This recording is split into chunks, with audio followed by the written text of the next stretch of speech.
Facts don't care about your feelings. A lot of people have come to me and said, Florida Maquis, haven't you heard what's going on over in Manatee County? They're dumping all this quote-unquote radioactive water into the ocean. It's not true. I've been looking into this and gathering the facts, gathering all of the information I can, and I already kind of knew what the real reason for all this was, but now I have the facts to show you to confirm it. This is what happens when you leave liberals in charge of anything. This is why we can't have nice things, as our parents used to say. This boils down to a man named Charlie Crist, the turncoat, the Obama-hugging former Republican, now Democrat, who was governor at the time when this issue really started. Now, I'm sure some of you are wondering, what am I talking about? The first thing you have to understand about Manatee County, by the way, and I'll zoom out here real quick. This is Tampa St. Pete. This right here where it says Piney Point, this little kind of L-shaped county. This is Manatee County. And we'll zoom in here on Piney Point. Here are all the reservoirs that they're talking about, the phosphogypsum stacks, all this kind of stuff. Here's the real story, what the mainstream media doesn't want you to know about this event. Background. An industrial plant was opened on the site in 1966 by Borden Chemical to process phosphate, a key ingredient in fertilizer. Early on, the company was caught dumping waste in Bishop Harbor. Now, this is all old news. Let's fast forward. The site was purchased from the government by HRK Holdings, LLC, in 2006. The government had received it, had it dumped on it, really, the government of the state of Florida, because of the problems with a company called the Mulberry Corporation. But what's relevant is this. HRK Holdings, LLC, 2006 for $4.3 million, and the requirement that they maintain the phosphogypsum stacks and contaminated wastewater left from the plant's former operations. Now, a lot of people stop there. It's like, well, let's just find this HRK Holdings and let's throw them under the bus. Let's continue reading, though. In 2011, another spill dumped 170 million gallons of contaminated water into Bishop Harbor and Tampa Bay. Bishop Harbor has stricter environmental protections given its outstanding Florida water designation. Okay, so people are like, oh, that's it. For sure, they didn't know what they were doing. Keep reading.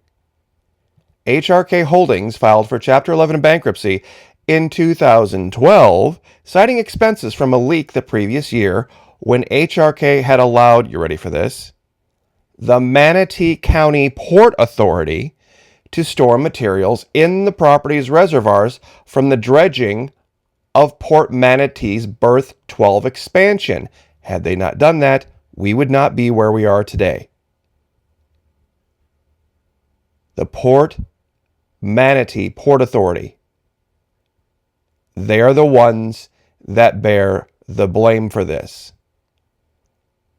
The reason the initial leak occurred was because of the expansion, the Berth 12 expansion. And here's an article. I'll give you all these links. All the way back in 2012, they've been expanding this thing at the behest of a certain corporation. Here's the article from 2009. The first phase of the dredging project creates a permanent underground 5-foot diameter tunnel to provide access for hydraulic pipelines used to deliver dredge material to a certified upland spoil disposal site. That's Piney Point. This is why it failed.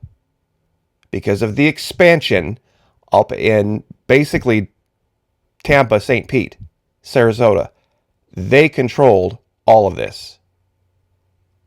Now, who's on the governing board of the Manatee County Port Authority? Well, the top two are Reggie Bellamy and Misty Servia, both card-carrying anti-DeSantis, anti-Republican, anti-conservative, anti-Christian Democrats.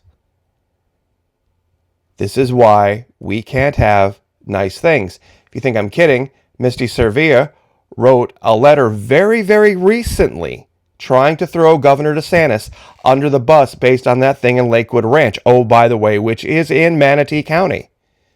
For those of you who don't know what that's about, this is something the mainstream media tried to drum up against Governor DeSantis, saying it was vaccine privilege, even though there were many, many, many places that got the vaccine ahead of this place, when this area had some of the most at-risk people in the whole state.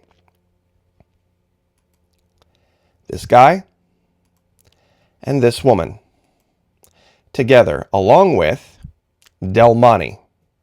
This is the chairman of Del Monte. You remember Del Monte, don't you? The pink pineapple GMO-loving people. See, they're the ones who pushed for this expansion too quickly.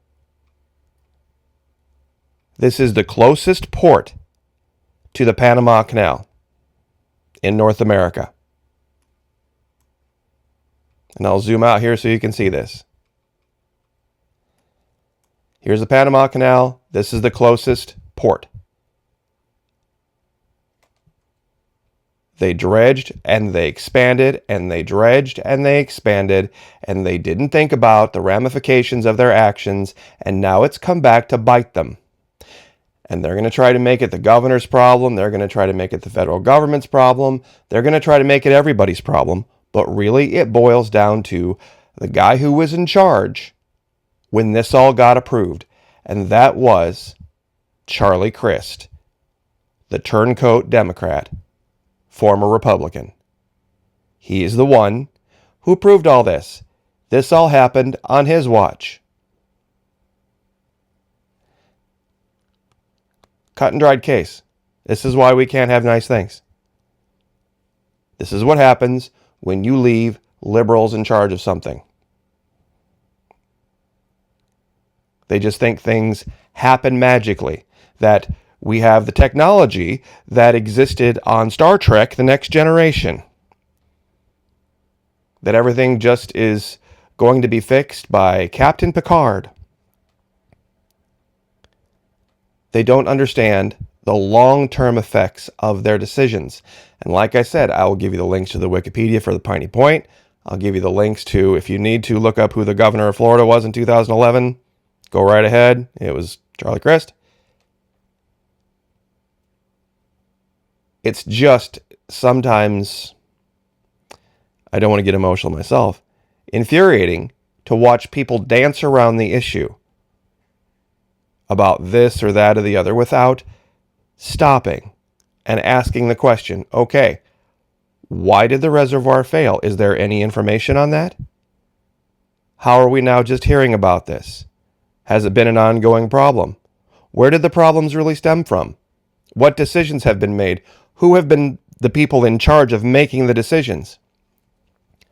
These are the questions we need to ask. And it didn't take me very long to figure this out, because this is a recurring theme. When Democrats are in charge of businesses and things like this and big projects, they fail. They fail because they choose things with their emotions. They don't think.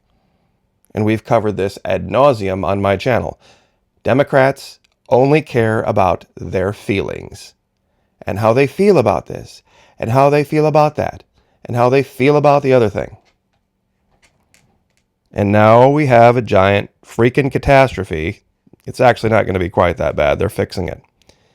But that's also, by the way, the final point. When you leave them in charge of things, it's going to be Republicans who are going to be in charge of fixing it and bailing it out and largely taking the blame,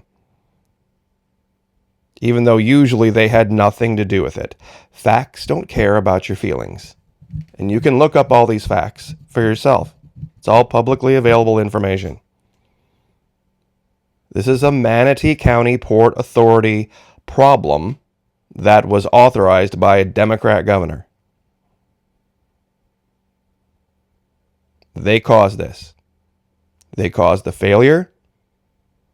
HKR probably shouldn't have allowed the authority to do that, but once again, It's all about money. And here we are talking about Del Monte again. Dole and Del Monte are two of the most corrupt, evil corporations on the planet. They're right up there with Big Oil. What they do in South America is just breathtakingly evil. But that's another video for another day. God bless. Like, share, subscribe. I hope this helped, and we will see you next time.